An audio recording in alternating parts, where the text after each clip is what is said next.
How'd that game end? It's still on? I'm a glass half full type guy, man. I'm a look at it like the fellas fought and saved themselves from Oh, embarrassment. boo! Vanderbilt I did mean, not because cover that by too, a like that's serious fucking though. half They a did point. that. They did that. Fellas fought, bro. They could have got upset, man. Yeah. I have Arkansas minus 15 and a half, and then I have North Dakota State plus 16 and a half, which is not looking amazing right now. But, you know, we'll see. We'll Mm-hmm. see. And then the next batch of games is when the interesting ones really crop up with the UNC game, BYU game, Texas A&M St. Mary's. I mean, a lot of good I stuff thought it going was on. gonna be. I think the East. I had said it before coming in that the East was gonna be the region that had like the wild upsets. I just was like, You damn, didn't bro, think it it'd be can't be us? Duke. I did not. I literally didn't. It never crossed my mind that it would be Duke. But that's what I said. I was like, the East is gonna be the region where the wild upsets come from. Like, it's not gonna be all chalk in the East. Going to That's why tell everybody picked St. John's. I think you. everybody kind of agreed. That's why weirdly everybody like consensus picked St. John's. Like, I think it'll be like really weird. Like St. John's and Kansas could potentially lose. Like I saw For that sure. happening before I saw Duke potentially losing to Siena. So now I'm like for real of the belief that anything can happen in this tournament, bro. Like this is gonna be one of those survival of the fittest for real type deal. I don't Give us a I don't have second, much. y'all. We're about to start. Go Oh ahead. yeah, fair enough. No, I was just gonna You're say not I don't good. have much faith in Kansas Me neither. other than they can make shots. Like if they're making shots, but like if they're not making shots, then like that's also true of like TCU and St. John's and Michigan State. Like they're teams that could go super cold. But if they're not cold, as we saw today, we had a team that is not a great shooting team that shot really And well lit from the it first half. up. Like what? I'm so sick of teams doing this to Duke, bro. Yeah. It irks me. All right, hold on. Gotta tweet this out from Crazy Cast, and we get started. We have a lot of calls today. A lot of calls. A lot Great. of calls. People was calling in when we was down at halftime. Like A couple did. A couple did. They were tame though. I They were already tame. know. I was kind of mad because I wanted someone to like just cuss out the way y'all were, the way y'all are talking on the timeline. I literally didn't even look at no social media the entire first half. I refused to do it. I was about to log off at some point and I just like refused to check, and I let my son have my son had my phone the entire first half playing Roblox. I refused to look at like anything on social. I already know it was Panic Central. I knew it was Panic Central. all right, let's get it started. Let's get it started, y'all. Hold on, let's take this thing off.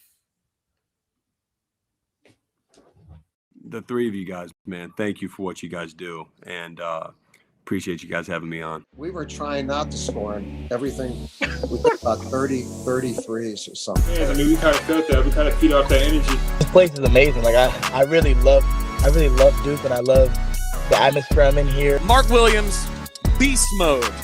Paolo first half, he had the cramping stuff. Fair enough. Beast mode.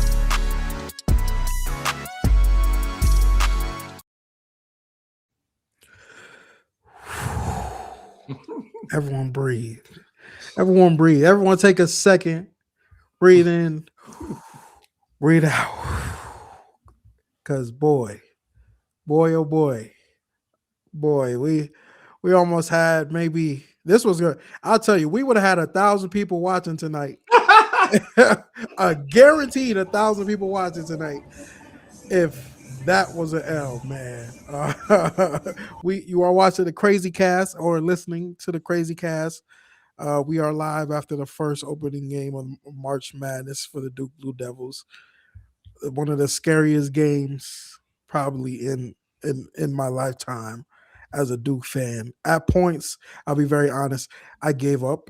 I was like, it might be over. I'll be honest. I'll be very vulnerable with y'all. I was like, yo, I don't know how I'm gonna survive this because when stuff happens like this, who gets the worst of it? Me.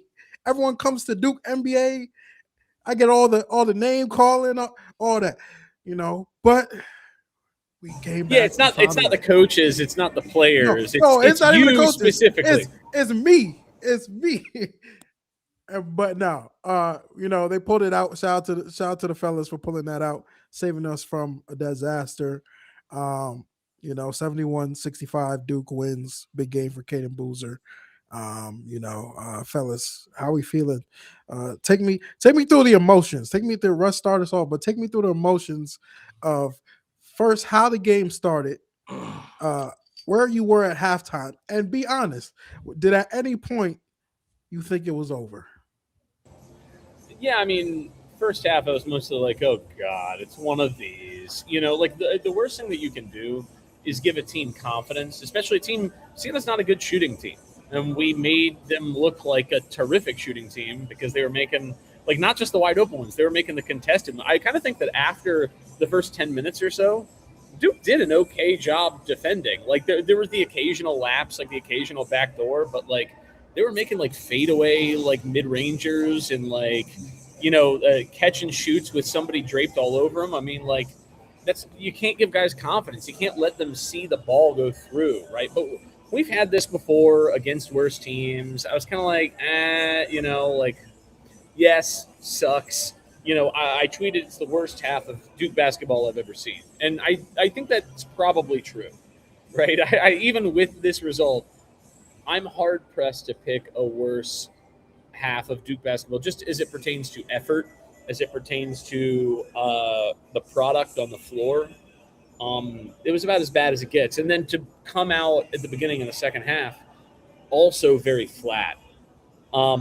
That's when I got worried. I definitely did get worried when at the beginning of the second half, Siena still just seemed like the team with more energy. They seemed like the team with more confidence. Cam was kind of weirdly not taking shots. He was looking to pass more than shoot at times, which was weird. The threes obviously weren't falling at all for most anybody.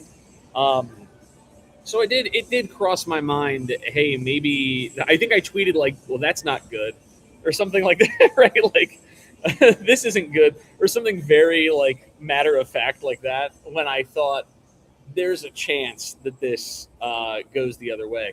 But, I messaged on the Discord that we're on, Zion. I was like, but I think a zone might be called for. Malik has, with the exception of the UNC game, he has not been playing well. He was not playing well today. And once he was out of the game, Cam, it's too much to ask Cam to do everything on both sides of the floor. It's too much. So I think going to zone was the right call, and it was clearly effective. It was very, very effective. It got Duke back into the game. Siena started to figure it out a little bit, but by then Siena was starting to show signs of being gassed. So once Duke started to push, I know that like Siena kept making like a wild fadeaway three, but I still felt okay, in that back stretch of the second half. More than anything, though, what surprised me was down the stretch of the second half, they got some good looks. Siena got some good looks and just missed them. Now, part of that is fatigue. Part of that is, what happens when you play guys the entire run of a game against a team like Duke. So that they could have easily made a couple of those and been up and made the game a lot more interesting, right? Look, it's better to lose. It's better to win and play terribly than to lose, period. And Duke won. Burn the tapes. Give Pat the super soldier serum that Steve Rogers used, and shake this one off. I think the other thing too that's worth noting, and obviously everybody's talking about on social media, is Malik admitting at the half that the team thought it was going to be a cakewalk to the media is maybe telling, right? I mean, it's an honest answer. It certainly reflects how Duke looked in the first half. They looked like they thought they were just going to be able to roll out of bed and win the game. And they learned very quickly that you can't do that in March, right? They almost made history tonight. So, hopefully this was a good learning experience late in the season. And more than anything else, I'm just praying for Pat's health for Saturday, man, that he can give us anything at all. Because anything at all would be incredibly valuable given the state of the front court, in particular on the defensive end right now. Yeah, let me just reset it for you though. Give us your thoughts in the beginning of the game, how you thought the start was, halftime, where you were, and did you ever believe that this game was over? Thoughts in the very beginning were positive because we came out hot. I thought it was going to be one of those nights that we kind of coasted to an easy win. I think we hit our first 4 shots and then we missed, I think, our next 10 or 11. It was wild. So the emotions of the game, they handled that pretty well. And credit to Jerry McNamara, bro. He had that team really locked in, the game plan, and I felt like they played effectively on defense. I felt like they made, like Russ said, not really contain Cam in the first half, but they made him think. He hesitated. I don't think he was as aggressive as he has usually been or he could be. And it was an ugly first half. Now, at halftime, I did not recognize that team in the first half. We were down 11 at halftime. At halftime, I was more frustrated than worried. Because I was frustrated because I didn't recognize the team. It was just too many defensive lapses. This was easily the worst game defensively Isaiah had played all year with some of the mistakes he made. And then it just felt like Russ said, they got those, here we go type shots. Like fadeaways, turnarounds. They were hitting threes. Team averages 5 threes a game. And they had that in the first maybe 14 minutes of the game. It was really wild, the type of hitter they were on. But I was still kind of level-headed because I was like, we haven't played our best. I'm pretty sure they're going to have one of those legendary moments that we see on next week on the Duke Blue Planet episode where everybody was cussing each other out at halftime of this game. And then they come out and play exactly how they should have been played. But like Russ said, it didn't happen like that. And I was like, so honestly, that's when I got a little concerned. The one time that I really thought we were going to lose when we kind of walked them down, it was methodical. Isaiah made a couple of good plays to start the second half. Cayden made good plays all game. Salute to him, bro. Salute to what Cayden Boozer was able to do. But I felt like once we walked them down and got it to within a 1-possession game, and then they came back down and hit 2 threes, I was like, oh, okay, this really might be meant for them. That's the very first time where I felt like I even walked upstairs and was like, because I have this thing, I have to walk and go talk to my wife, even though she hates me. Just to calm me down, you know what I mean? Tell me something good, calm my nerves down. She was like, why is you acting like this? You know y'all not going to lose the game. And I was like, she put the barrier on my back. So shout out to my wife. But I was just telling her, you're not watching this game. You don't understand how fluky. This is the classic fluke game. They're getting so much fluky stuff happening. I don't really understand. Speaking of fluky, I'm not even going to really call this. I don't really understand what's going on with Malik mentally. Some of the mistakes that he made with the fouling decision, he makes those types of plays, but I just don't I don't know where the effort was at first half. The comment that he made, I guess everybody's mad because he said it publicly, but truth be told, he didn't even need to say that. We could see it. That was evident that they looked at this team and thought it was going to be sweet. That was evident in the effort that they gave in the first half. Now, I'm also one of, I was telling y'all before the show, I'm gonna have glass half full type guy. This game could have went really, really ugly for Duke. They did find a way to show resolve and make the plays that they needed to make down the stretch. Like I said, we went into the half down 11. We won the second half by 17. It was more indicative of the team that we've been seeing for the past month and a half, 2 months. So flush it, bro. Survive and advance, like Jimmy V said. We survived. We're advancing. Now, y'all remember how everybody was all panicked in the ACC tournament when we struggled with Florida State and won by the hairs on chinny chin chin, and then smacked Clemson the very next game. And then the next game, it was another close game. So I'm not one of those people that's like, okay, this is a bad sign. But I am one of them people.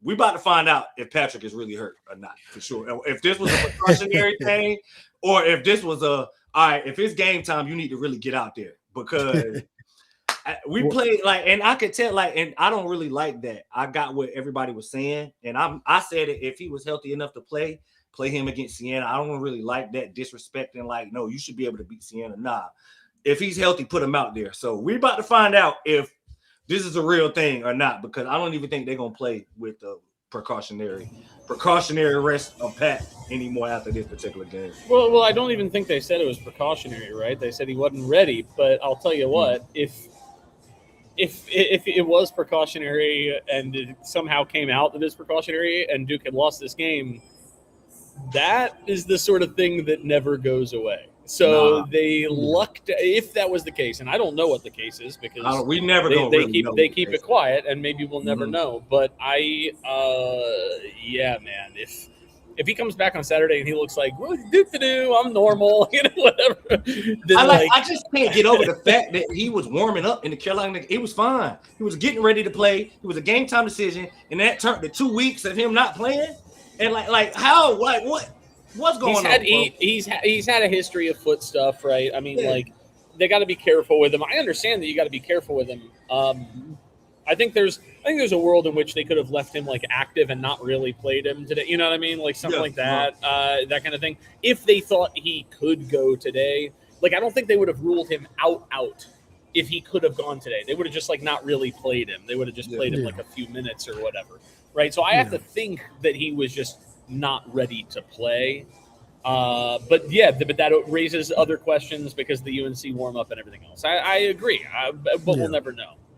Yeah. Before we get to Pat in next game, something in this game that actually people aren't going to look at it. And I told Russ this before the show. Where I saw the turning point of this game was the missed dunk by Siena. They missed 2 back to back. Yeah. Yep.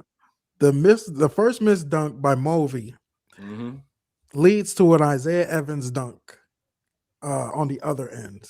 It took what should have been a 15-point game to an 11-point game, and Duke went on to go cut the lead to 4. Had he not made that dunk, we might have been in a different situation right here. But like you said a little bit, and even before the show, it's March, man, and teams get lucky. Great teams get lucky. Yep. And Duke had a little bit of luck tonight. As much as they did fight back in this game, they had a little bit of luck tonight. And that's what it takes to advance. Some people might look at it. We're going to talk about TCU, but some people might look at it like, yo, this Duke team can't barely get by Siena, so they might be done next week, or next game. That's everybody's going to have that. It's not the case. I saw Virginia. Almost lose 2019, and they won a national championship. What you about to say, Russ? And Purdue lost the 16 seed and then made the finals the very next year. I mean, it's the sort of thing where it's not a death knell for a program. It's just the sort of thing that is embarrassing forever. Right? Yeah. It's just embarrassing forever. So even if you Virginia won the title the next year, and they still I'm saying winning the same year. You're talking about the year that Virginia actually did win. They almost lost to a 16 that year too. They actually did win. Oh yeah, they were down. They were down double figures in the first half. So I think it was Gardner Webb. It was Gardner Webb that year. Yeah. Mm-hmm. I think they started to come back a little sooner than we did. Unfortunately, they did. But I mean, listen, man. As long as we made the plays to come back and shout out to Don, man. I felt like you said, I felt like that was one of the key points in this game. That block dunk or that dunk attempt that he had with the block, that was crucial play. That was crazy. He got up so fast. I didn't championship winning plays, bro. And that's and I saw those are the things that I'm saying. I take those pieces of this game and okay, those are the championship winning plays that I seen. Was the entire game a championship level? No, but when it was time to make championship winning plays, they made them. So that's all you can ask for. He also had a big block on a lob that was about to be a clear. Yes, good point out. Clear lob for them. Not that they may have finished it because Mulvey used to be all over the place, but he made a lot of big plays. Another person I do want to call out, Slim, because Slim had a terrible first half. Might have been his worst half as a Duke Blue Devil. Yeah, that was bad. Might have been his worst because defensively he was terrible. Offensively, didn't really take great shots. And found himself a little out of place at times. But second half, his aggression This man was dunking all over the place. I just showed the clip of him turning the corner, and that was filthy. Left hand. Elite off the right leg with the left hand. Left hand. Like, that's the intensity we need to play with. And going back to your point, Jamahal, where you brought up, the halftime, what Malik said, I find that crazy for Malik to say after Slim has been preaching before the game. We we don't take anybody for granted. We may not play on Saturday, if we take them for granted. I feel like I don't think they really kind of explains why Slim sort of played the way he did down the stretch, and why Malik kind of yeah. I mean, like, they're gonna say that they're not gonna take him for granted, but how can you not? The whole world, like, put Duke in Sharpie passes. Like, nobody thought that Siena would be in this game. Like, that's just human nature. It's really hard to fight human nature. These guys are really young. That's another thing that Caleb is Malik's a veteran. not. No, he's not. Yeah. Malik is not. Malik is a senior. But we know Malik. This is why Malik don't do the post game interview. They knew not to let Malik get that mic after the post game. I mean, or at halftime, like, you know what I mean. So, I mean, but like I said, he said it and it was a little candid, and I guess it raised eyebrows. But that was something that I'm pretty sure John had said to them at one of those timeouts. Like, what are y'all doing, fellas? Are y'all acting like? Why y'all acting like we've already won this game before we show? I'm pretty sure he said that to them because like I said, it was obvious from the effort. So it's gonna, of course, people gonna have a field day with that because it's Duke. Like the pundits and the people that don't like it are gonna have a field day with their comment. But it is what it is. None of that matters. None of that can help TCU in 2 days. Like, none of that. Wipe the slate, man. Wipe yes. the slate. Yes. But I think we also got to give some credit to Cayden, man, because Cayden's a star. Cayden Boozer is a star, bro. And y'all see the vision, like I said, now, right? You see the vision? I'm sad it took victory laughing. I'm sad it took a Caleb Foster injury for us to see Me this. too, man. That's up. But this kid is different. Like, he is a star, bro. But yeah, Russ, you about to say something? Were you motioning or you just? No, I'm saying victory lap. Victory lap. Okay. Yeah, I mean, like, he's him. He's him. And, like, it's nothing against Caleb. Again, I wish we'd had Caleb today. I wish we'd had Pat today, right? I wish we'd had more bodies today. Somebody who could, like, help, even keel the young guys in particular would have been really nice to have. But Cayden didn't need even keeling. Cayden's him. And he's sort of shown that the majority of the year in his limited role. People just think because he doesn't really hit threes at that high a clip, even though he hit at least one today. I don't have the numbers in front of me, but because he's not like the same shooting threat that Caleb is, people go, he's not that, like, it's not as bad as what the numbers show. He runs the show. And the numbers, like the on-off numbers and the analytics and everything else, it all backs up. The Cayden is tremendously valuable and has been all season in all the minutes that he's played. So, man, I'm very, very excited to continue to watch him play basketball on Saturday and hopefully more, Kid is good, man. That kid is good. And not for nothing, if y'all know anything about the way that those guys have performed their entire life, anytime it's tournament time, Cayden is the one that goes supernova. Anytime. Peach Jam, Geico, Chipotle, Nationals, whatever. Like, anytime it's tournament time, Cayden is the one that really elevates his game. Like, I'm proud of that kid. And like Zion said, I really hate that it had to come on the heels of an injury. But, it is what it is. He's here now. Yeah, he's here. And there's all the confidence in the world. I think that's 3 straight games. He has 16, 19 tonight. Finishing ability, which Russ has been telling you about the numbers all year. Like, the kid is a great finisher at the rim. I think he's low-key putting himself in some conversations he has the guards we've had finishing at the rim, the left, the right. That high off the glass at the end of the game, that was mighty Quinn Cookish, dare I say. Quinn Cook. You know what I mean? I was going to go to the extent of he might be our best finishing point guard since Kyrie. But, we'll on a see. lower sample, you might be right. I mean, you genuinely, I'd have to go back and look at it, but on admittedly a smaller sample, I do think he's right up there. He is. He finishes well with both hands, floaters high off the glass. Like he's an elite strong. finisher. Yes, He's strong. He's got good touch. Mm-hmm. Yeah. He doesn't take a lot of bad shots either. Like he picks his spots. He's really good at it. He took one in the second half where he kind of got caught in between a pass or a shot type deal. But like you're right, generally his decision. I thought he got fouled. You know what I mean? Like he also is great at drawing fouls in a way that like a lot of our point guards generally aren't getting downhill, or at least haven't been in the last few years. You know, so yeah, I mean. He's terrific. he did it. He did exactly what I thought he would do today, which is make the plays that help the team win. Yeah, I'm not shocked at all by none of this that I'm seeing from Cayden. I was just pulling up this the left hand through traffic, bro. That boy is cold, man. That boy is. I'm gonna tell y'all this. I don't know how hot this take is. That was right-handed. That boy 5 more elite games away from being in that green room. Hey man, stop it, boo! Where's the drop? Play the drop. Yeah, I gotta do it now. Where is it at, man? Hey, look, brother, this guy stinks. You got to remember Tyus Jones run to a first round draft pick. Yeah, man. That's all I'm saying. I don't want to talk about that, man. Hopefully, like I'm saying, I said 5 more games. That means hopefully it ends with a national championship.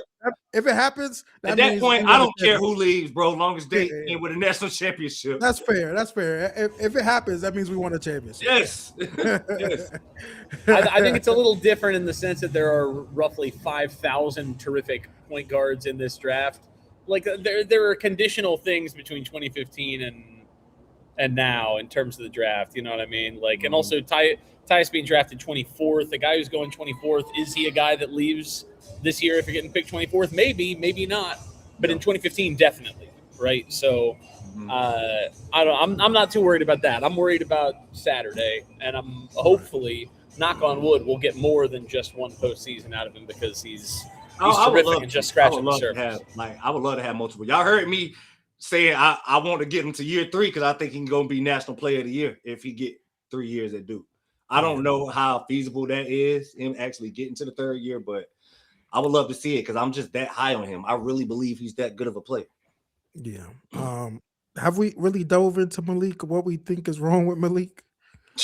Because that's been 3 games now. What? Maybe 4 since UNC. UNC was his best game as a Duke Blue Devil, and he's kind of been non-existent since, and even to a point where we had to play Cam at the 5. I did not even like the Cam at the 5 minutes today because it reminded me eerily of Jabari Parker at the 5, the way it was going, and I was like, we kind of have to though, because when Malik is in there, we can't get offense, and we're not getting stops. You want to know what's the most problematic thing about this stretch is Malik doesn't even need to score to have good games.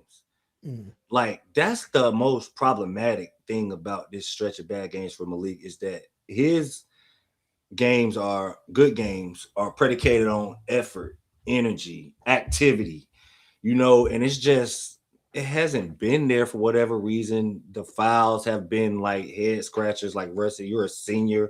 Some of the foul decisions that he makes on the defensive end, you kind of got to take the good with the bad with him because that is kind of what got him to be ACC Defensive Player of the Year. But it's just like, you got to be smarter. You know that we are compromised with the front court already. We down pat.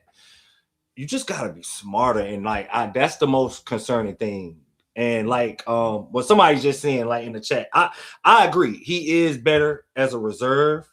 And that's why I'm so excited for Pat. I'm like Pat, we need you, my boy. Like, what do you need my foot? Like, I don't know what it is. We need you because like that, like I said, that restores the order.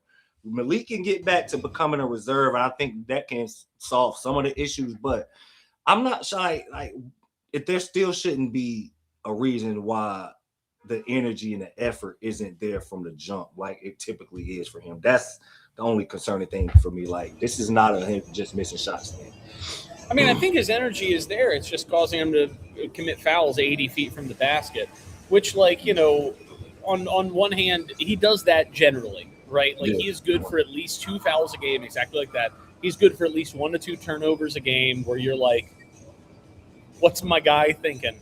But when he's playing 18 minutes a game, it's not that big a deal, right? Yeah. Because he's out there to give you the energy. I don't doubt Malik's energy. What Duke needs right now is not Malik being Malik. Duke needs a 5. Malik is not a 5. He's a good small ball 5 off the bench who plays with great energy and commits, like 4 fouls per 18 minutes or whatever. And, he's not as strong a rebounder as Pat necessarily. He's certainly not the rim protector that Pat is. But we don't need him to be. Like in certain matchups where we need switchability, where Pat is less that guy, Malik is that guy. Right now, the problem is we need a guy who's a rim protector in a lot of these lineups. And Malik's not that. And to make matters worse, we need a guy who can play 30 minutes a game. And that's also not Malik. Yeah. So I think that's hurting. I think if he was coming off the bench, I think he commits those same fouls and makes those same turnovers. And like you said, but minutes is different though. Then he just sits back down and we go back to Pat and then everything's fine.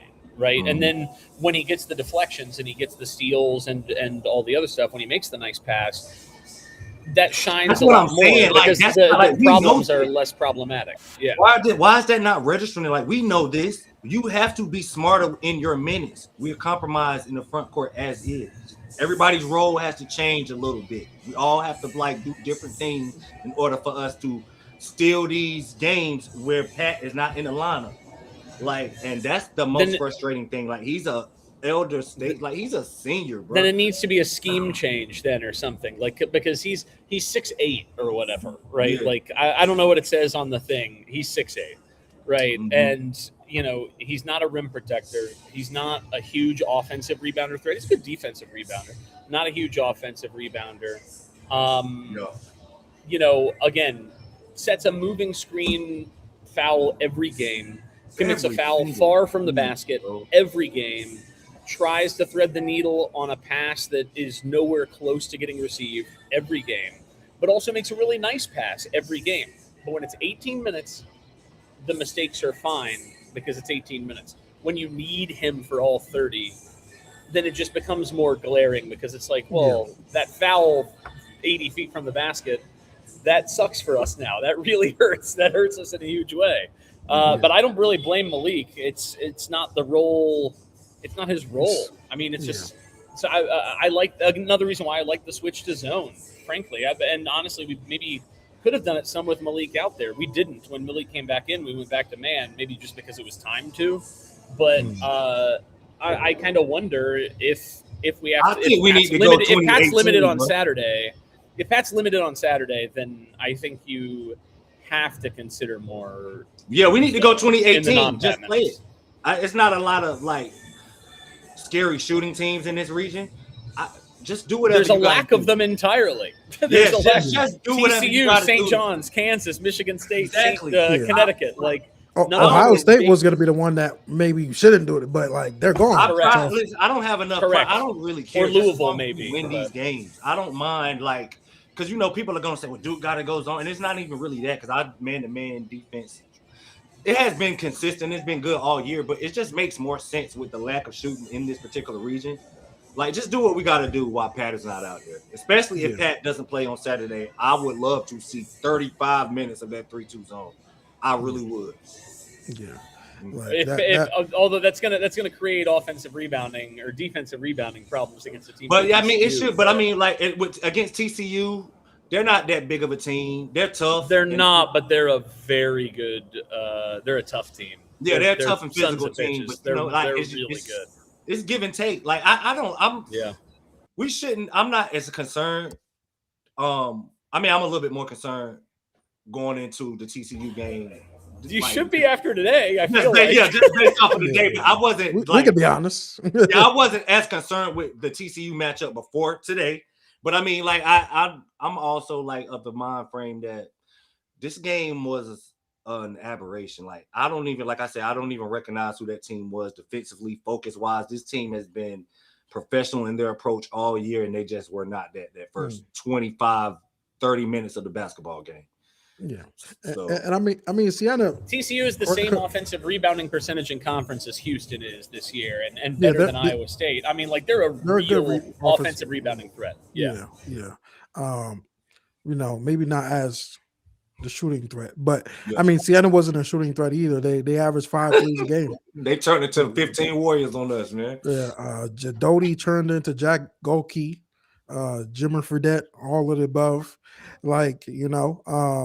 and that's also what we've been saying all this time, though, for Duke to go down, and obviously, a 16 seed is probably not the example you want to use for this, but for Duke to go down is going to take a team with an out-of-body experience.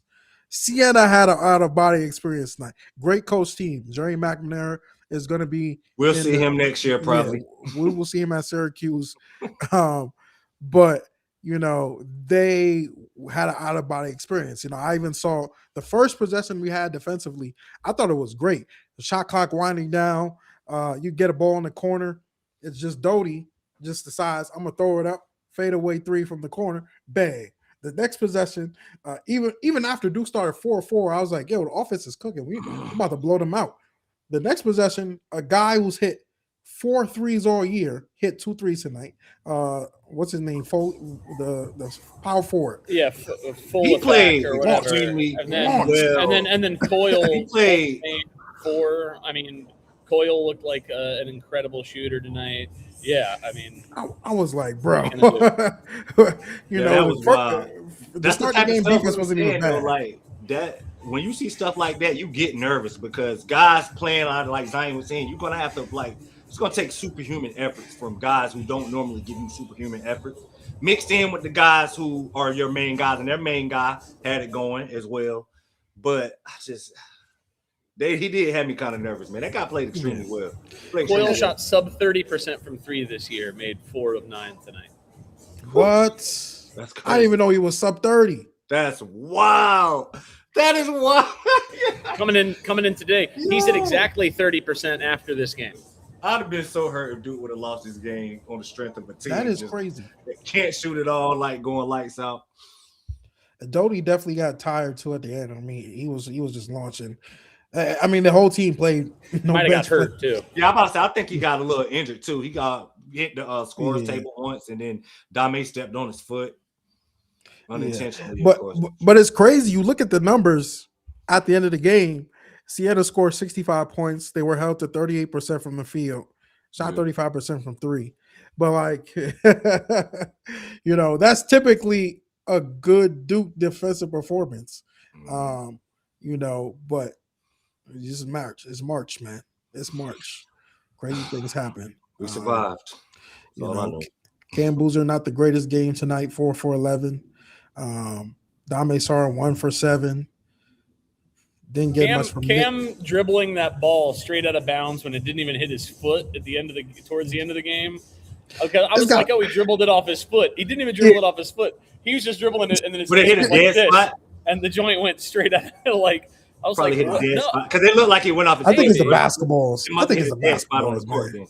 It's the overinflated basketballs. Got to be, because 2 times he lost the ball in the middle of the floor, untouched. Are y'all concerned about the way that Cam's looked though the past couple of games? Because this has been 2 straight. He was pretty good in the Clemson game. No, Virginia is a different animal because they got the bigs inside and we didn't have pads. Yeah. So that was 3 I'm games not worried about nights. that. And that was 3 games in 3 nights. Tonight was weird for sure. But also Siena was doing the right thing, right? They were daring Duke to shoot, and Duke foolishly was going for it. They took that bait. Yeah, I mean, at the end of the first half, I forget what the percentage. Yeah, the percentage of the shots that were 3s instead of 2s in the first half was crazy. I mean, Duke has no reason to do that against a team like this, none whatsoever. They settled, and again, that's the cakewalk mentality. Maybe, I don't know, but I don't think we see that on Saturday. If we see that on Saturday, then this team just doesn't have it, and I think this team has it. So 5 of 26 from 3 tonight. That's what Duke shot. Yep. We shouldn't have took 26 threes. I mean, that's normal basketball in the year 2026, but that's not a winning formula for Duke. Not for us. First half, we took 15 threes and 13 twos in the first half. Hate it. We were doing that early in the year. Yeah, and it wasn't working out. I mean, like it's one thing if the shots are falling and you want to take some heat checks. I mean, like I'm fine with that, right? But like you can't shoot your way out of.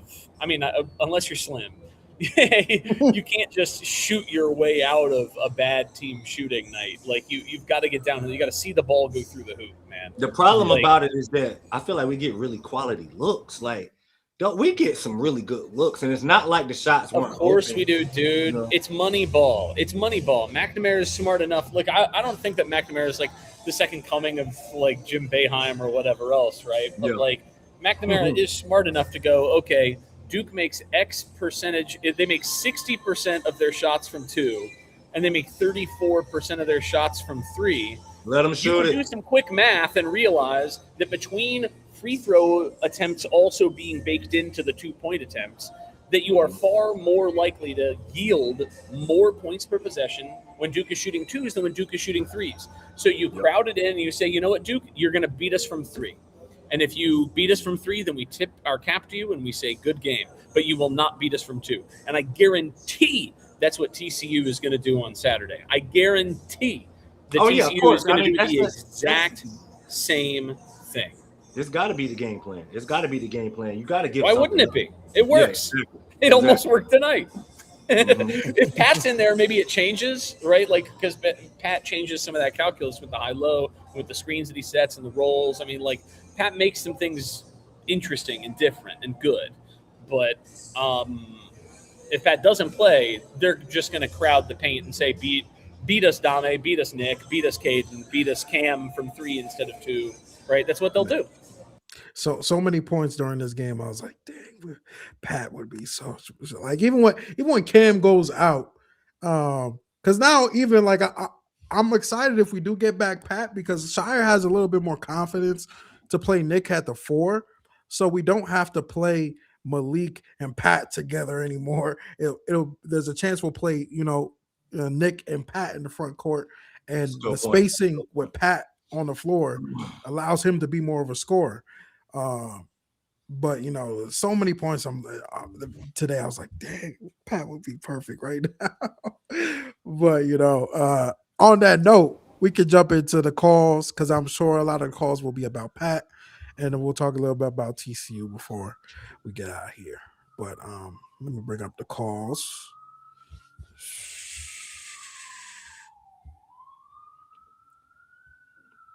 First caller. Do y'all hear the sirens?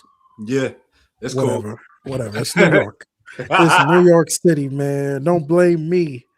I'll actually start the call. We had 2 calls at halftime. Actually, 3 calls at halftime. So let's hear what they had to say first. Our halftime callers.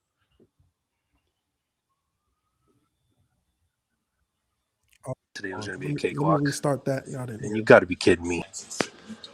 Did Malik Brown just tell Tracy Wolfson that they thought today was going to be a cakewalk?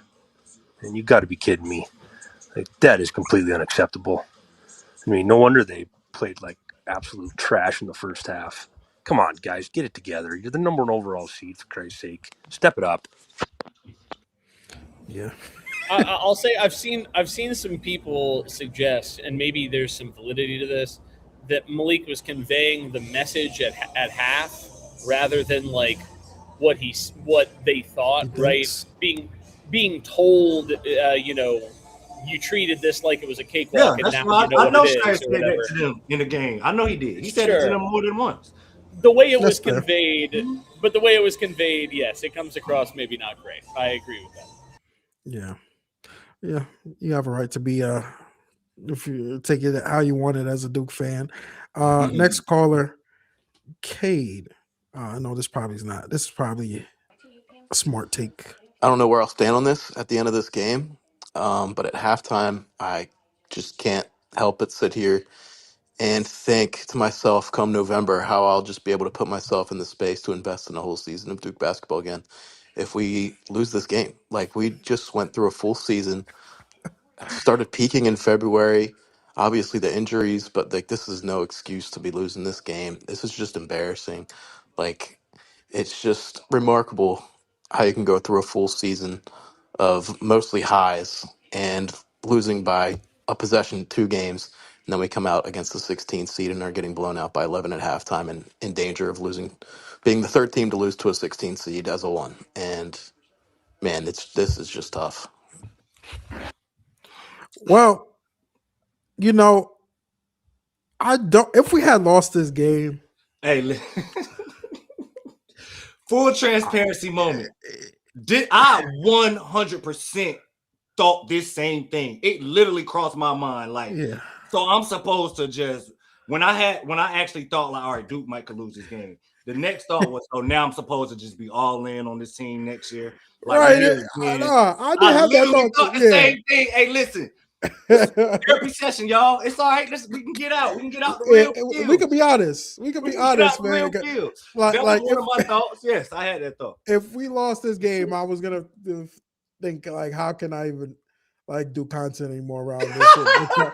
and tell people like, yo, next year will be better. You know, like we kind of honestly thought that, a lot of people lean on us to give them like.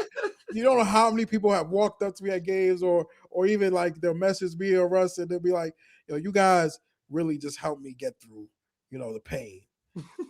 I don't know. I wouldn't have been able to help you this time. I would have questioned my. I love to see honest Duke fans because and I'm normally even killed when it comes to this type of stuff. Like, but I was thinking a step ahead. I'm not gonna lie, man. Because like Lehigh was one thing. And then Mercer was one thing, but we had just won a championship. And then obviously we responded by winning the championship right after that. But like this, after years, after the way we lost in the Final Four last year, it would have been bad. It would have been bad. I had crossed my mind. I was preparing my spiel of like, Virginia lost to a 16 seed and won the title the next year. Purdue lost to a 16 seed and made the final the next year. I was like, I had my cope all lined up and ready to rock. Ain't nothing wrong with it. Because you do like ultimately this, and I told you guys this before we started recording. At the end of the day, it doesn't matter because embarrassment is embarrassment, but like these sorts of losses don't kill program momentum or accomplishment. Like they just don't. Like now Virginia won the title, and do way more people remember Virginia losing than Virginia winning the title? Absolutely. Yeah. They definitely do. So it doesn't take away the embarrassment, but it also doesn't take away the banner that they're hanging in their stadium. You know what I mean? So like I don't know. It would have really sucked, and I would have been very pissed. Yeah. And but then next year I would have been like, you know what? We're as soon as I saw that first year, I'd be like, we're gonna win the title. I don't care nothing about what y'all got to say. I'm not gonna lie. I was thinking like, yo, John's about to go crazy in the portal. He about to go. He about to have a lineup of 12 guys who can play, bro. Like, he's about to be Team USA in this job. He might so anyway, dude. He might anyway as a result of this. You know what I mean? Like he might. Don't think they're not like taking some off-season notes as a result of this scare. You know what I mean? Like, oh man, especially doing it with Cayden Boozer, like a National Player of the Year. Like, oh my gosh. But and also, and I had just been saying, I said this more than once. I felt like this team was upset proof. Like I didn't think that that type of thing could happen to this team. Like the teams that it happened to before were incredibly flawed, and you could kind of see it coming. Like. Yeah. But we're upset proof when fully healthy. It just didn't make no sense. Yeah, people forget that UMBC beat Virginia without DeAndre Hunter, right? Like that's a huge difference maker. That's an enormous difference. Like it shouldn't be a 20-point difference, right? They still should have won that game, like notably, and they didn't. But like there are certain players that are wildly important to a team's scheme and what they try to run. Pat is that guy for Duke. Like, Pat is 100% that guy, especially defensively, for Duke. That's why Siena scored 1.05 points per possession. It wasn't just purely shooting luck. They also got really good looks at the rim and on back cuts because Pat wasn't down there. Yeah. But we don't got to worry about that because we're playing on Saturday. I think there's one more caller at halftime. We did. Cade. Okay, I think Ryan's the one. Let me see. Yeah, I'll try to make this quick. I'm tuning in, beginning of the second half. I've been saying this for pretty much the entirety of the ACC tournament. Malik Brown is playing unacceptable. These phantom, stupid call fouls that he is doing, like illegal screen, over the back, those type of foul calls, or the fouls that he's getting, are just incompetent, especially with Pat not playing. He needs to learn how to adjust his play style a little bit. He has to play more like a true big. And I know that's not his game, but the reality of the situation that we're in is if Pat is not playing, he has to play more like a true big. Yeah, I'm pretty much covered. Yeah. I mean, if Pat's not playing, we probably just don't make the Final Four. I mean, like, I hate to say it, but it's probably true, right? Like, this is a region specifically designed to play with physical giant. Like, who do we have for Zuby if St. John's makes it to the Sweet 16 if Pat doesn't play? Like, that's a lost cause. I mean, even somebody like Terrace Reed, UConn, who's very foul prone or whatever, like, you still need a guy to challenge him. Like Michigan State, who's the Cooper, right? Like, he's just a big goon, but like, you need a big goon to play against a big goon. Like, you can't just Flory too. And Flory too. I mean, like, I know Flory and Malik are a little more comparable, like, height wise, but like, Flory is a rim protector and Malik is not. So, like, yeah, man, we need Pat for the run, period. Like, I don't think it's as simple as Malik's got to change his game.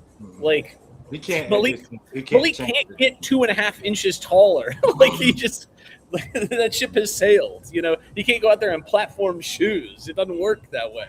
There's nothing he can do, really. But, you know, it's just, I don't, Pat is key to stabilizing the matchups for Cam, too, because that completely changes the matchups on how teams match up with the.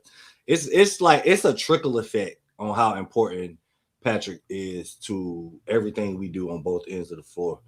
So, you know, I agree. I don't think if Pat's unable to come back, I would be really shocked if we made it to the Final Four. But well, I agree. I'm interrupting these calls because we have a tweet. Someone just tagged me in a tweet. Oh, brother. I liked you, Gavin Doty.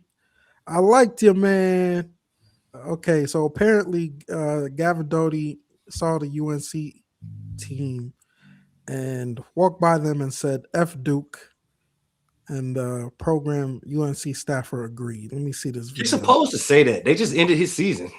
Nah, son. Nah, son. I would feel like that. I would feel like that too if they just ended my season. The video's not even playing. So whatever. Was he a senior? I think so.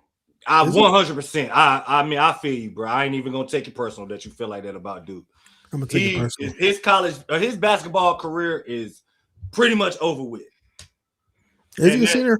That's because of Duke. So, you know, I mean, you know, he could play Puerto Rico somewhere like that. Yeah, brother. You would not be remembered, respectfully. But back to calls. Back to callers. I think this one is after the game. Frankie, 26 seconds. Someone tell me why our senior captain, Captain Malik Brown, is telling the reporter that we thought it was going to be a cakewalk. What the fuck? Why would you say that, Malik? Like, I cannot believe he just said that, bro. Our senior captain, my lord, just win the damn game. I mean, they did. So, I mean. So that might have been a halftime call. That might have been a halftime call. That might have been a halftime. Jody is a sophomore. I also think that people are now skewing too far towards overreacting to it. Like, I think I did not think it was going to be this much over. Yeah. Like, I mean, I knew it was going to be. Something people was going to look at it. Like, y'all making this too big of a deal. Like, I didn't see it. I watched the game on mute. But yeah, I saw him say it. And when he said it, I was like, why would you say that? And that's the first thing like that came to my mind. I was like, they knew not to send Malik. It's an honest answer. Halftime interview, like, but you know, he was being honest. But I mean, it is what it is. Also, Duke won. It's worse if Duke loses, but Duke won, so then it doesn't matter. Well, we got some clarification. Doty's a sophomore, so Yeah, I seen the guy just put it in the chat. maybe he's going to Carolina next year. Transfers to Syracuse when Jerry McNamara goes to Syracuse. 100%. He can be the new Buddy Boeheim, that kind of deal. Well, he still get that belt from Duke. Next caller. NIT semifinalist. Next caller, Anthony. I was never worried. Cap. I knew we had it. We had them right where we want them when we were down 13 in the first half. You know what I'm saying? So I don't know what y'all was tripping about because we was good. You know what I'm saying? But for real though, this was Voice is troubling. a wake up call for Duke. We can't just think about the next game or think about the Elite Eight or the Final Four. It was win or go home. So we had to win, and you got to keep winning, and you just got to face the team that's in front of you. So next game, we got to do that from here on out. That's what we got to do. Just think about the game in front of you. Facts. 100% agree. I ain't gonna call you no liar, my man, but ain't no way that you didn't have no fears in this game. Not at one point you won't worry. Not. That's why I'm playing the sound, bro. Stop the cap. Stop the cap. Oh, Stop the cap. Lie, but hey, yo, we could be honest on this podcast. This is a very vulnerable episode. Like we could be honest with each other. Because if it went the other way, oh my goodness. I think it's okay to you have to have some type of fear. It's the finality of losing in a single elimination tournament. Like what that means if you lose this game. So you kind of have to be have some type of healthy fear of the situation. That doesn't mean that you cower in the situation. Furthermore, and we're fans. We can't do nothing to change this. We at the mercy of what the team is doing. Of course, we gonna be nervous about it. Yeah, 100%. Bro said he was joking. Oh, he was joking. Oh, my fault, bro. My fault saying you were capping. Anonymous. Why can't y'all just put your name on here, man? Never a doubt, man. Never a doubt, man. I was chilling the whole time. People were just going crazy, man. I was just cool, calm, and collect. Man, I can't lie to you, boy. Siena, man. Shout out them boys, man. Them boys some hoopers, boy. Thank God for Cayden and Cam. Dame with that incredible block. Slim, he had a great poster. In the first half, we couldn't really celebrate because we were getting BTA'd. But way to bounce back, man. NCAA tournament. One game at a time. That's all that matters. Move on to live to fight another day. Saturday, let's get it. TCU. You sound like you from South Florida, my boy. That's a dope call, though. Yeah, that sound like, love the transparency. Broward County over there. But yeah, transparency, man. Love the transparency, man. Next caller, Jalen. Oh my! I see Mike B's on the list.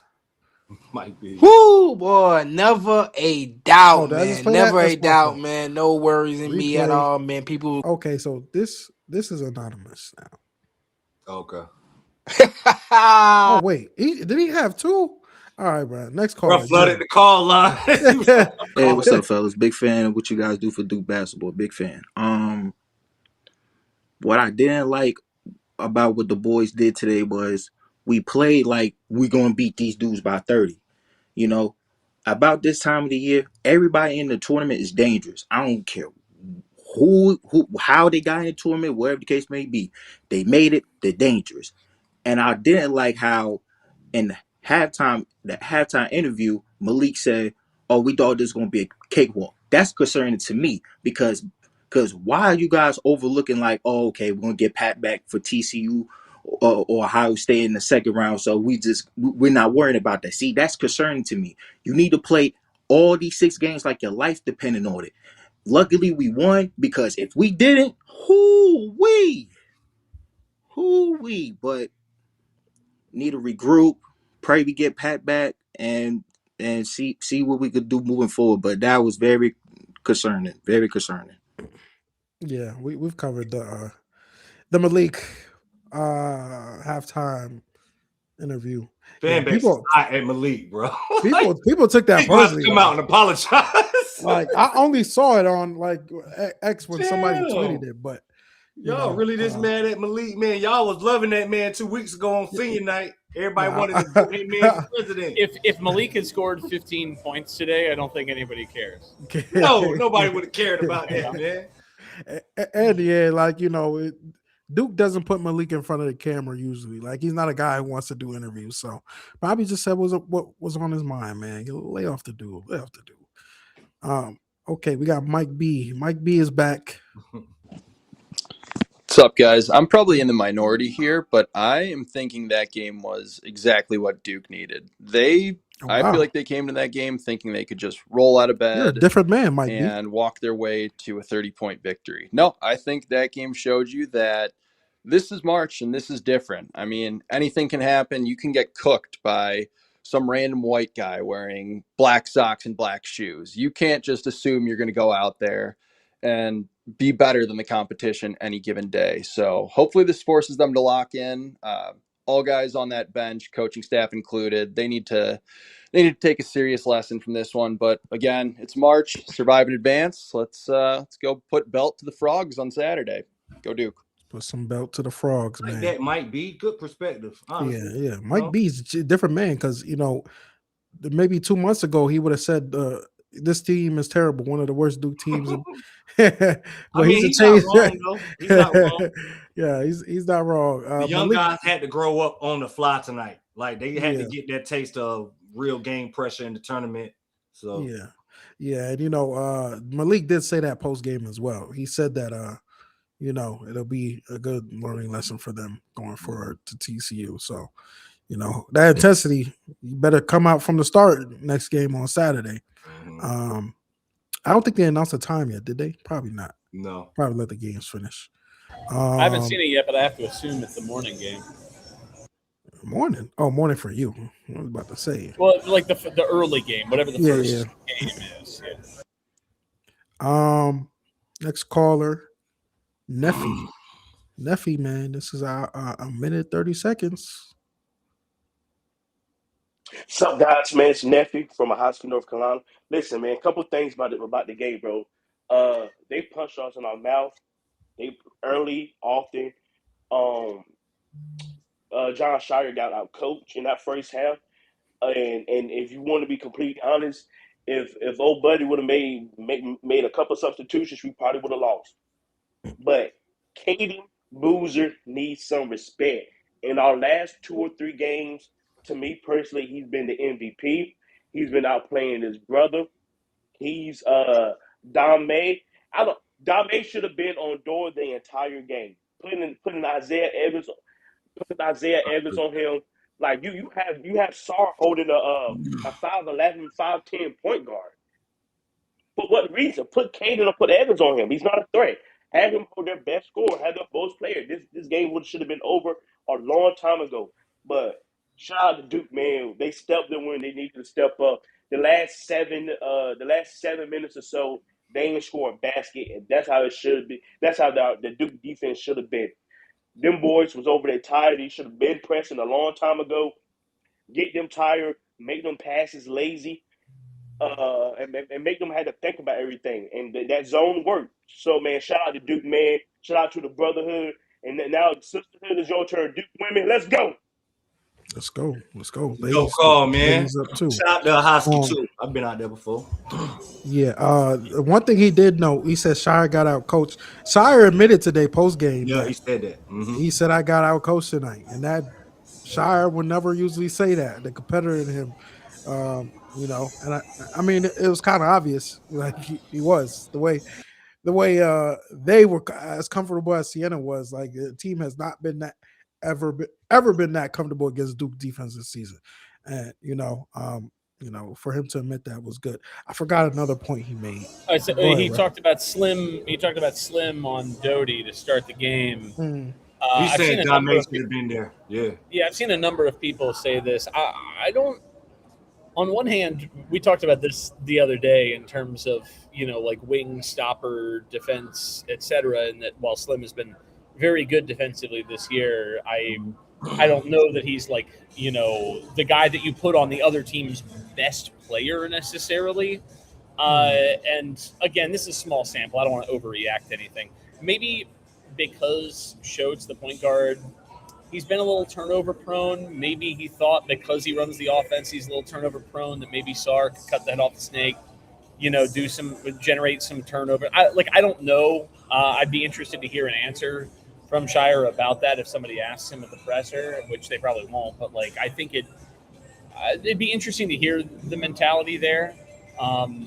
Maybe he just thought that Sarr on Doty, but Evans on Schultz. If Schultz is running the offense, maybe he just thought that it was more advantageous the other way around. I don't know, but I've seen a lot of comments both on Twitter and in the feed here about it. Yeah.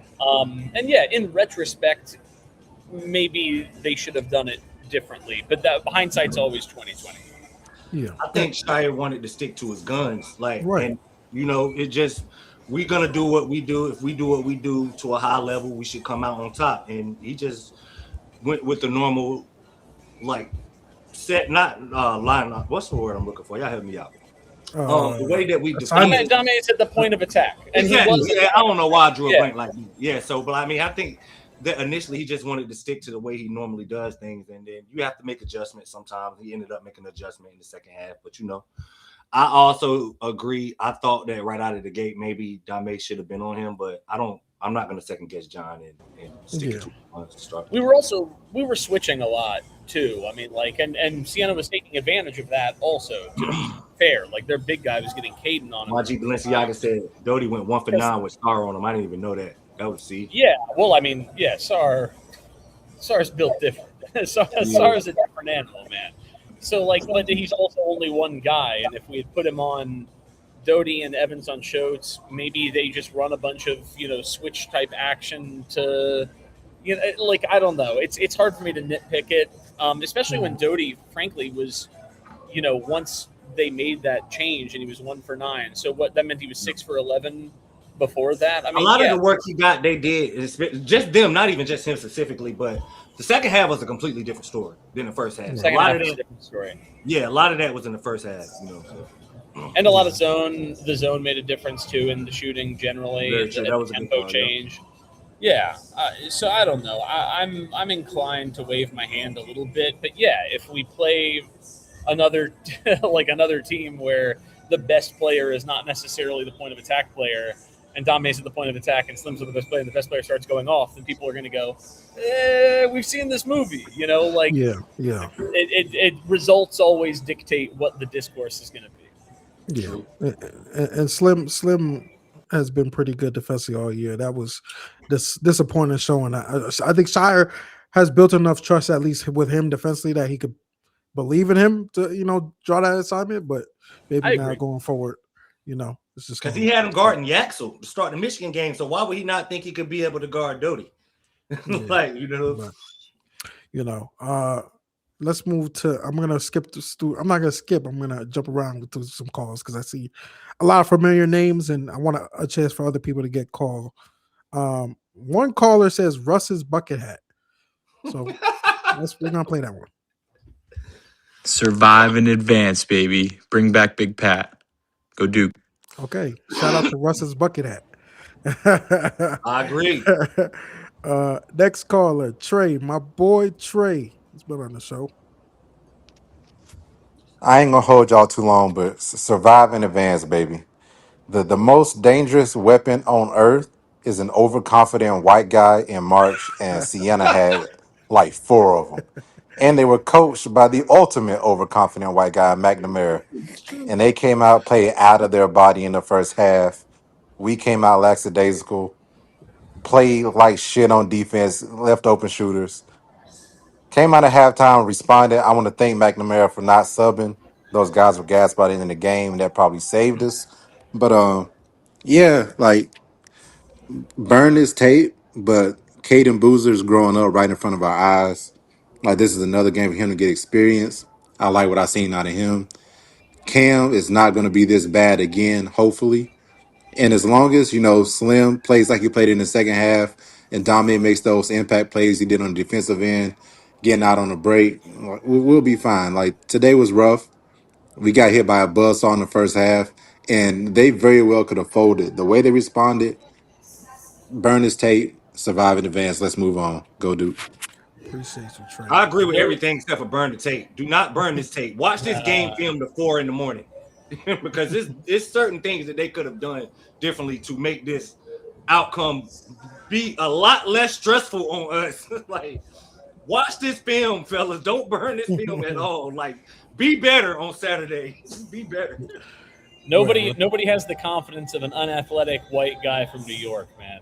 That's like, that's top. That's elite level confidence. No, it doesn't get much more confident than that, dude. I mean, these guys all think they're the professor out here. You know what I mean? Like, nah, that's facts.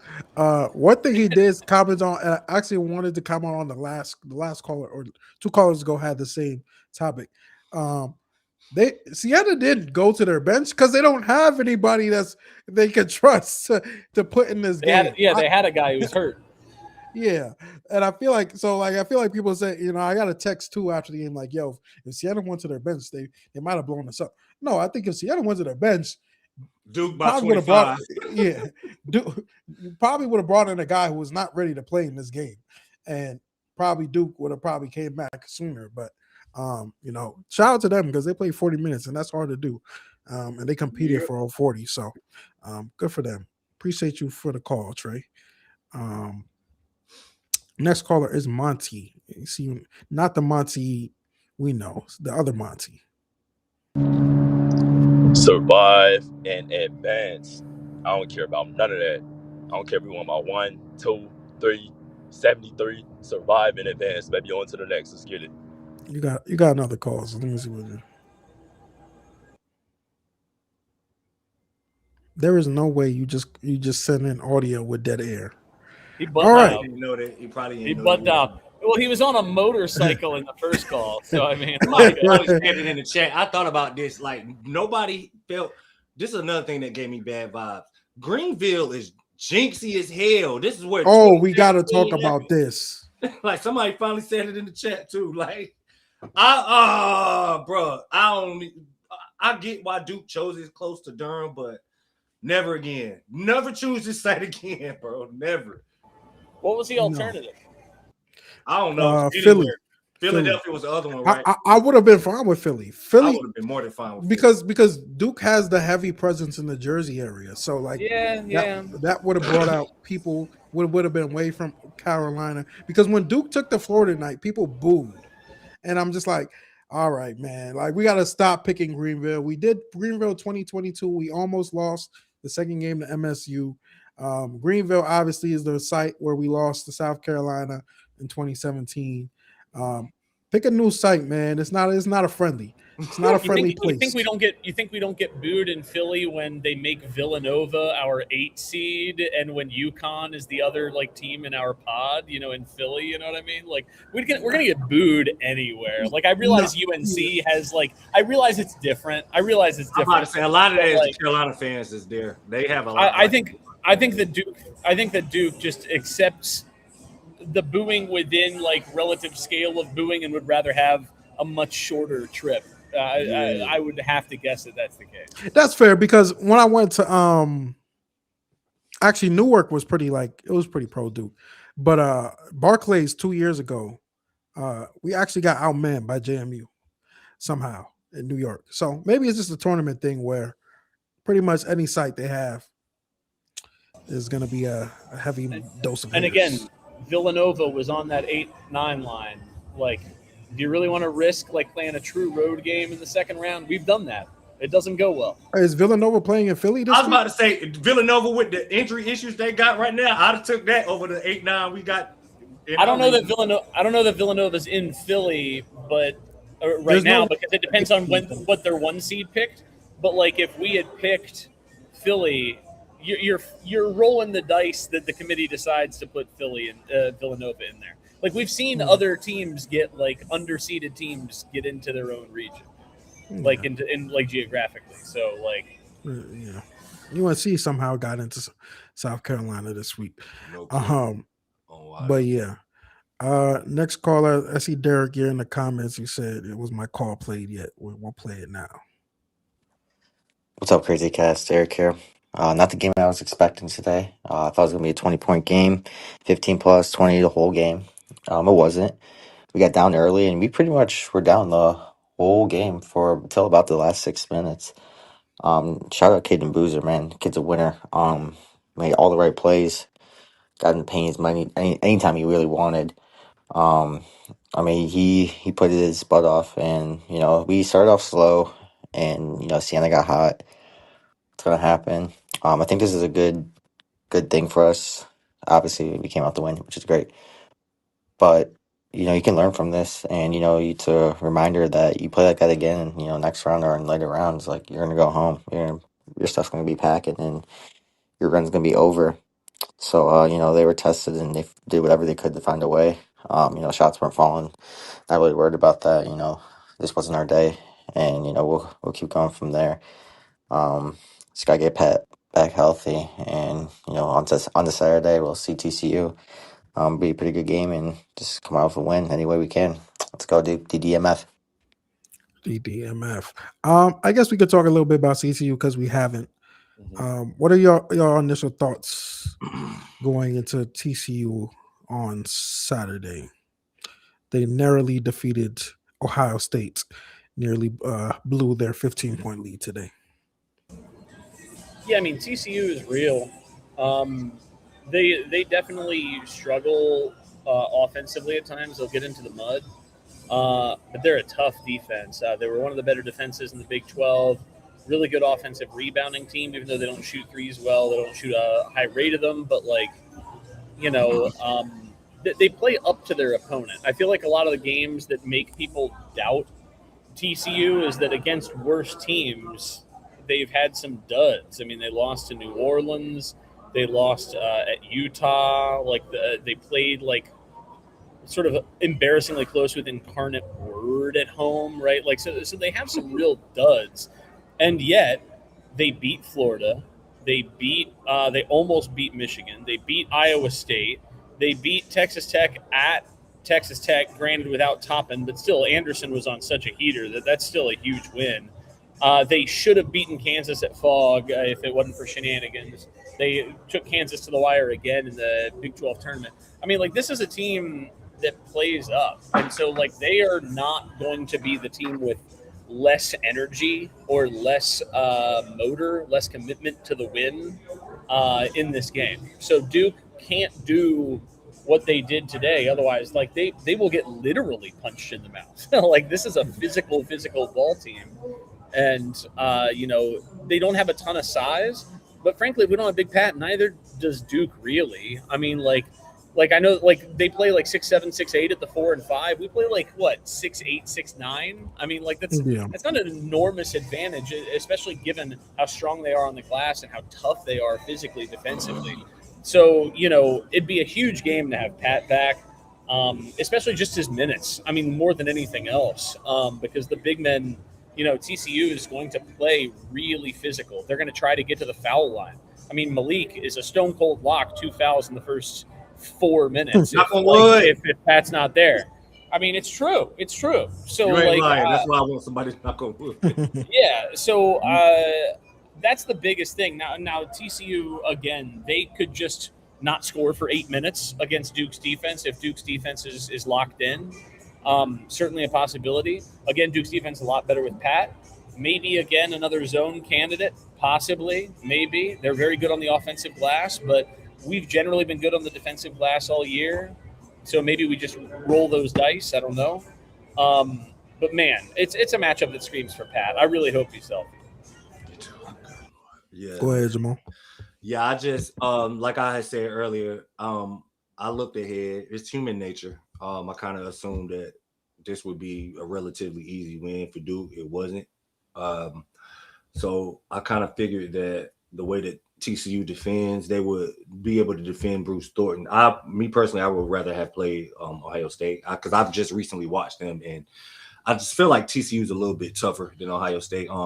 But like what Russ was saying, offensively, TCU doesn't scare me, but what does scare me is the fact that I saw Duke play out of character for about 30 minutes, and it was a very long stretch. And if you play out of character for a similar stretch against TCU, that team is a little bit different and rough around the edges. I fear that if you give TCU the same opportunity that you gave Siena, they can make some of those plays down, especially on the defensive end down the stretch.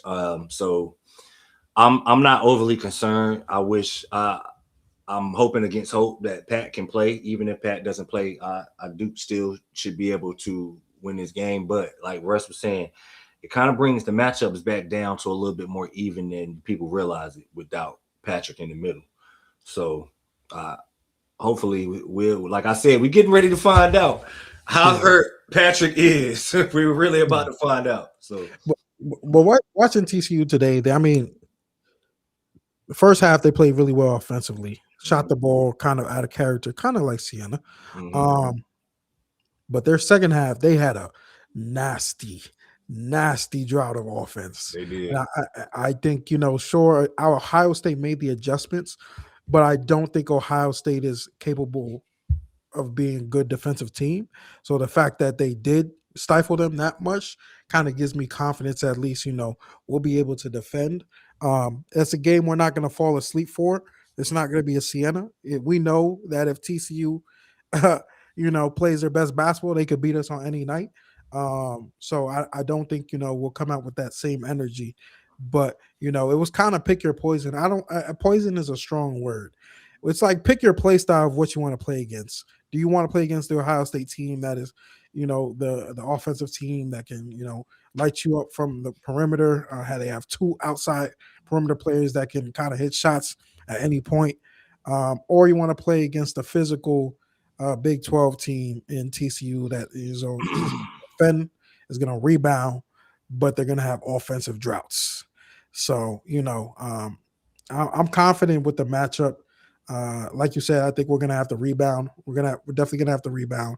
And we'll see if Big Pat is available because that does change a lot. Someone said Duke is an 11.5 favorite. Is that already set? Is that Kempom or something? That feels right. Yeah. Maybe that goes up as Pat playing. But I guess I'll ask y'all. If you had to guess, let me preface this: it's not a source. Nobody's saying they have sources. But if you had to guess, does Big Pat play on Saturday? Yes. That's waiting for Russ. Jamal gave his answer. I'm waiting for Russ. What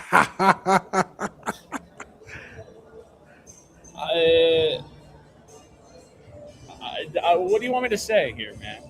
Give me an answer. Is he playing or not? It's only two things you can say. Are you giving an answer, Zion? Sure, I'll give an answer after. Are you giving an actual yes/no answer? Yeah. You're gonna give a one. Why are you jumping? Answer the question. Why? Because what's gonna happen is I'm gonna say a word and then Zion's gonna go, "Oh, it could be anything. We'll see," and then he's gonna move on with the podcast. That's what's gonna happen. I've been doing this too long. I understand how this game is played. I'm overly optimistic, so I'm gonna say yeah. I'm waiting to see if Zion commits. No. I asked you, and I'll go after you, because If Zion says not a yes/no answer after I say my answer, then I'm logging off instantly. I'm gonna say no. I'll agree with you. I don't know if he's gonna play. I don't think so. If I had to guess, but there's anything can happen. Anything can happen. Hope for the best, expect the worst. That's what I say. Hope for the best, expect the worst. That's normally how I am, but I'm just trying to give Duke fans a little hope. I know somebody was going to take my yes and feel better about the situation. Because that's if you hear if that's all it takes sometimes. Somebody like I said, my wife put the battery in my back for me tonight, telling me man, y'all ain't gonna lose. Calm down. You know what? You're right. But you know what I mean? I don't know. I mean, he might. I don't know. That's not source. That's not a source thing. It's just I'm looking at. What made me feel good about it is that I know that John said there hasn't been any setbacks.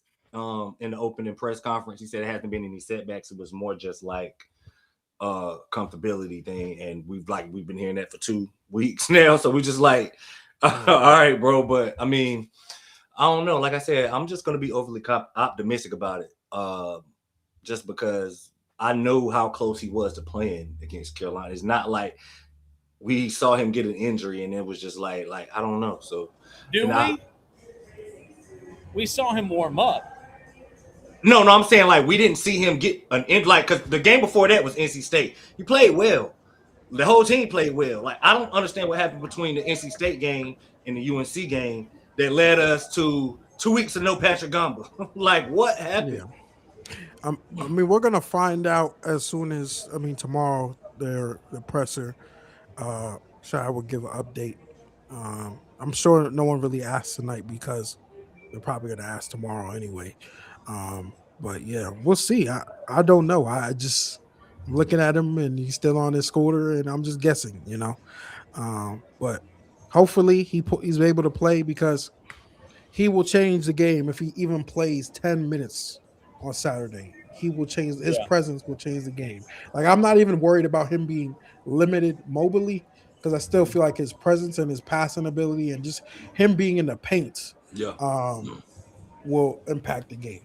So I know that Duke's had a number of injuries even in the Shire era here, where like they've been a little more forthcoming. Like Cooper was such a great example. Cooper could have shut it down out of an extreme abundance of caution because they knew he was going to be the number 1 pick, and it could have made sense in some respects. But they didn't play it like, oh, maybe he'll play the first, maybe he won't, maybe he but they were like, here's how it is, right? Now every injury is different, every player is different, but like the fact that Pat wasn't even able to be on the active roster today, it's hard for me to imagine that if he was not on the active roster today, that he would be on the active roster Saturday, unless something has changed or unless it was pure gamesmanship, which I'm not sure that I buy, frankly. I'm not sure. I don't know anything, but it's just hard for me to imagine a guy sits out of an NCAA tournament game, especially Pat, who was here last year. He knows what's at stake. I don't know, man. I'm hopeful. I remain hopeful, but I don't want to give false hope either. Yeah, I mean, if it's past decision fully, I think he'll be on that court. But I don't think it's solely his decision to be on that court. But we'll see. A couple more calls before we get out of here. Let me. Oh, Ted, my guy Ted. Yo, I'd say something interesting, but I gotta check my drawers. Survive in advance. Brother. I wasn't expecting that. I'm glad I didn't sit. I need a sound effect for that one. That was crazy, brother. Bro, I'm so glad I didn't drink my drink. There's never been a more appropriate use of "this guy stinks." I won't give him that because he's been our best caller. That's our top caller right there. He's number 1 on the rankings. So I'll give him a pass. Get the joke. He gets the joke. Let me get John Boy, new caller here. I'm glad I got off of work early enough to be able to make a drink when we first went down because, man, that was stressful, to say the least. That's the worst basketball I've seen in a very long time from Duke, and if we don't get Big Pat back, I don't know if we make it out of this weekend. So, I'd like to hear y'all's thoughts on that. I know y'all would probably talk about that before you ever listen to a call, but anyway, we won. Yeah, we did. He sounds stressed. He did. And Duke took y'all through it today, man. Duke took y'all through it today, bro. I get it, man. I think we talked about it, man. Well, at least for me, I'm not taking this game as the way Duke played is gonna translate to the next game. I'm hoping they revert back to themselves. This was a slap in the face. So wake up. Like there is no tomorrow. like I But said, for y'all fans that just need like a little ray of sunshine about this, y'all remember how bad the first ACC tournament game looked, and then how dominant the second ACC tournament game looked. So yeah, we'll be all right, man. yeah, Don't drink too much. Uh, William from VA. I'm just knocking out these people I never heard before. First of all, shout out to Crazy Cast. You guys do an amazing job. Last week with AC tournament, great job. 4 days in a row. Appreciate you, Definitely brother. appreciate all the intel. But on that Sunday selection show, we all said Siena wasn't a 16 seed. We saw that today. Very great team. Jerry McNamara is going to be in the ACC coaching somebody next year. You can definitely count on that. But it's about surviving and advancing. We did that. Move on to TCU Saturday. Let's lock in, focus. We got our wake up call today. Let's not have another one. I Facts. agree. Thank you, brother. Appreciate you showing us love for the 4 days, and because that was a lot for sure. I had to take a break from social media. Kid 97. Couple things real quick. In the modern era, the lowest margin of victory in the first round for a 1 seed that won the championship was 15. So not such a great first round performance. Cayden is the guy we were hoping he would be in December. Hope regardless how this year ends, he's going to be around to play with Rippy next year. Guard play wins in March, and I'm feeling a lot better about the backcourt now. So let's see. DDMF. DDMF.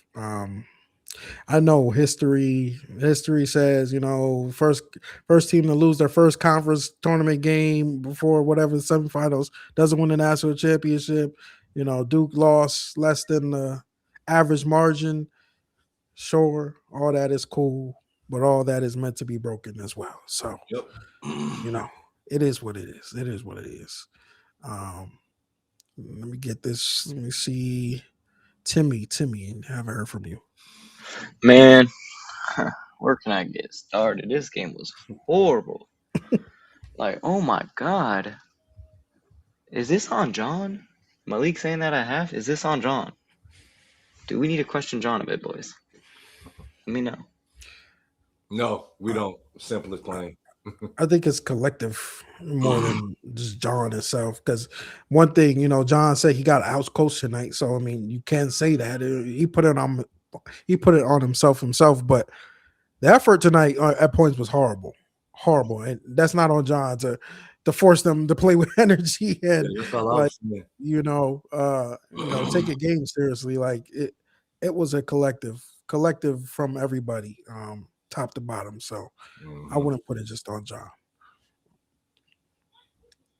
Let me get one more and then we out of here. Let's go Shad. I never heard from Shad before. Hey, first off, shout out to obviously the Crazy Cast, man. Y'all got a great thing going on. Yeah, I'm a first time caller. But hey, man, survive and advance, man. I think you just got to be happy that first of all we advanced, so we got the job done. It's definitely a lot of concerns, man, that we didn't get up defensively for that entire half. I understand, like maybe the first 10, 12 minutes, but even in the last back eight, the defense was a humongous concern in the beginning. And then, in the end, when you're down 11, man, and you win by 6, so you plus 17 after halftime. So I didn't think people could be like, oh, we didn't blow them out. It's kind of hard to blow out people when you're down 11. And you're just being honest, man, and your contributors, your non-primary players, the Knicks, Darren, and Dame, they just got to give us something, man. Like one of them Dame got to give us something. dominate, Cayden, brother. obviously, salute to him. Young King obviously did big, man. Hopefully we can get it fixed. TCU is obviously going to be a much tougher test. We'll see exactly how it looks, see what they can kind of get rectified. They got to give us something, though. Some of them other contributors. TCU is not as big. TCU, honestly, is just not a big team, man. They are fucking small when it comes to a lot of stuff. They're very athletic, so interested to see how it goes. Hopefully we advance and kind of go from there. But definitely missing Pat, though, for sure. Yeah. The small thing, I think we already kind of covered it, but I wouldn't take their physical heights for granted as they're a small team. Still a very physical team. Actually, Siena Siena actually brought more size today in terms of height, They did. but they still got They play a manhandled. 7-footer too. Yeah, they play a 7-footer. Yeah, the 7-footer, and he couldn't get a rebound. Cam was destroying the glass today.